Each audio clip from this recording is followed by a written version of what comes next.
मदकु विरोध अबकारी विभाग कार्यालय सम्मुख में महिला विक्षोभ टिटलागढ़ ब्लॉक सियाल झुड़ंगी गाँवर शताधिक महिला अबकारी विभाग कार्यालय सम्मुख में विक्षोभ प्रदर्शन करिसेंती। गाँव में अनेक परिवार घरे मद रांधि बिक्री करुथिबा पाख जंगल में मद पोच करी जंगल भितर मद रांधुथिबा अभियोग होईछि। एही मदरे अनेक केमिकल मध्य व्यवहार करुछंती। छोट छोट छुआ माने मध्य मद पिउथिबा अभियोग करिसेंती महिला। गत किछि दिन पूर्वे गाँव में मद व्यवसाय बंद करने सहित मद पीवा मध्य बंद करने को ग्रामवासी एक सभारे निष्पत्ति नेथिले। किंतु मद माफिया माने किछि लोकंक उपरे आक्रोशमूलक पदक्षेप नेउथिबा अभियोग होईछि। मद माफिया को आयत्त करने को दाबी होईछि। तेबे विभाग आगरु मध्य पदक्षेप नेइछि और वर्तमान मध्य आईन अनुसार पदक्षेप नेब कहिसेंती अबकारी विभाग अधिकारी।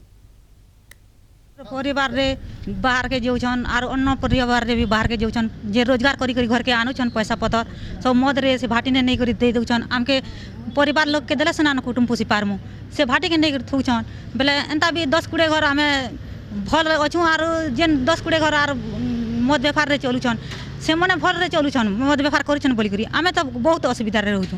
एतले कि हमर छुआ मन को केंदा करी आमे आके नमो केंदा करी कुटुंब पोषमु बोली कि आज्ञा निके आइछु। छोट रू बड़ पते समस्ते पीछन आरु झगड़ा झंझट सब दिन होची। छुआ माने भी स्कूल जेबार छुआ माने भी मत पी बसुछन 8 वर्ष बंद करू छ एसजी माँ माने समस्ते से माने नहीं मानबार के भी तापर केंता करा जा बोली आमे एसजी माँ माने समस्ते एकता हे कर मीटिंग भी कनु बंद करबनु 8 दिन डेट भी देनु से माने नहीं मानबा फिर भी मत भी कुछ। हाँ बर्तमान तो आमे ताका पाखरु कंप्लेंटा पाइलु।